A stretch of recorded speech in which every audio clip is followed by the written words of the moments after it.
bullshit, I condone no fertilizer. Abortion clinic, spermicide, vervain vaccine vampire. Beautiful transpire, the feet of a ballerina, my hands fire.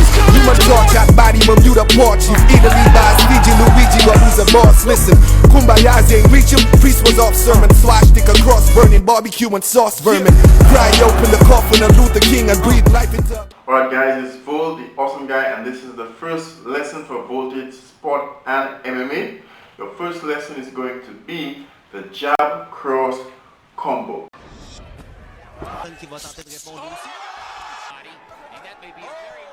All of us in the Celtic. Now this is a very common combination, very common set of movements, but before we get started, we want to make sure that you can hold a proper fist. Right, so the way you hold a proper fist is, let's say you hold up the hand, you're going to curl your fingers down until about midway to the palm and cross the thumb over. Common mistakes you find, persons may put their thumb up here. While you may see some martial arts systems do vertical punches, this actually is very dangerous. You can get caught in something, right? You see persons who may put the thumb on the inside. Again, very dangerous, because if you're striking anything, it's a possibility that you could break your thumb. Alright, so now we know how to make a proper fist. Alright, we're going to go more into how the thumb plays a part in the fist later. Let's go into the jab cross combo. Jab cross combo is a very, very common technique. You find it with boxers, you find it with kickboxers, you find it with MMA fighters. You may find it in some other martial arts systems. I know Shokan karate and other karate systems may have similar variations. You may find it in some forms of Kung Fu. I know Sanda for sure, which is the stand-up kickboxing version of Kung Fu, does utilize jab cross combo. So it's a very common technique and very effective when done correctly. It's a technique that uses the force, like most techniques, from the ground and transfers it through the body into the tip of the fist, where you create the damage and where the striking ends. Right? So before we go into the teaching aspect, we're going to break it down into two lessons. We're going to break it down into the jab section, and then we're going to the cross section. We're going to show you straight basic of the technique and break it down for you in its segments. Alright, I'm going to show you the method in which I utilize to teach my students, and I hope you can truly benefit from it. So guys, see you in the lesson, and I hope you enjoy.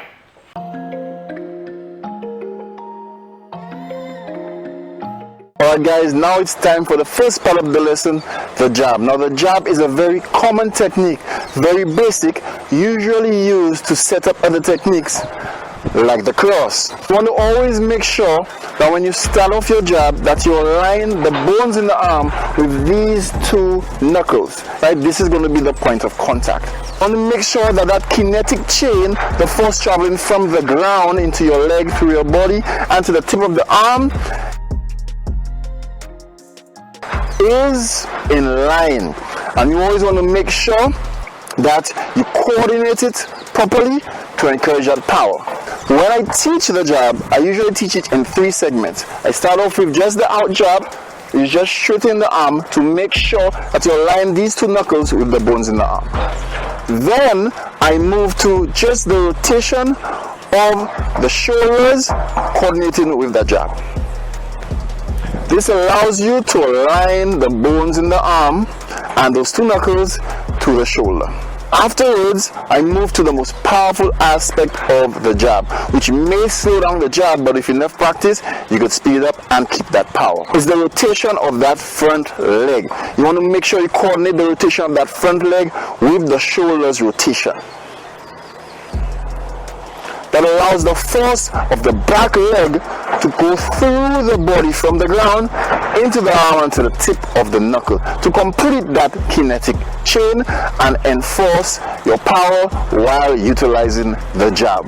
Make sure you practice each segment, because sometimes in situations when sparring or in fighting situations, you may be in a position where you cannot necessarily use the full jab and you may have to use the segments in order to set up other techniques. Alright guys, so that is the end of the first part of the lesson, the jab. Next up, second part of the lesson, the cross.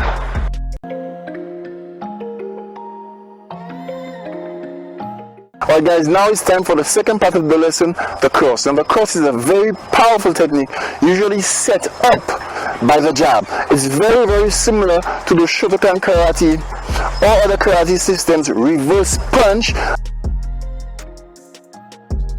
However, the origin and the placement of the feet are slightly different. Alright, the cross instead starts a little higher, and you still want to make sure that you align the bones in the arm with these two knuckles. When I teach the cross, I like to always focus on the first aspect of it. I break it up into two segments. The first part is just the shooting of the arm. You just want to make sure these two knuckles align with the arm.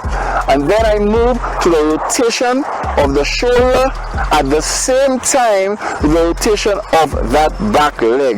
You want to make sure that the kinetic chain, the force moving from the ground into the ball of the feet, through the leg, the body, and into the tip of the fist,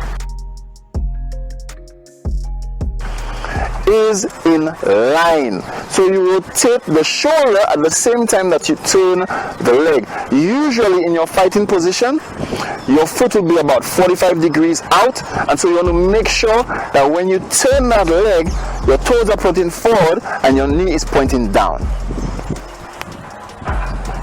You want to make sure that you coordinate the movement so that at the tip of the punch, your shoulder and your leg are just completing the rotation.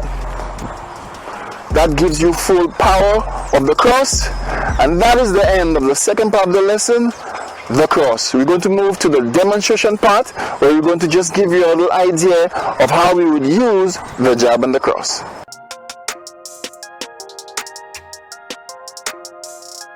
And now for a short demonstration of the jab cross combo.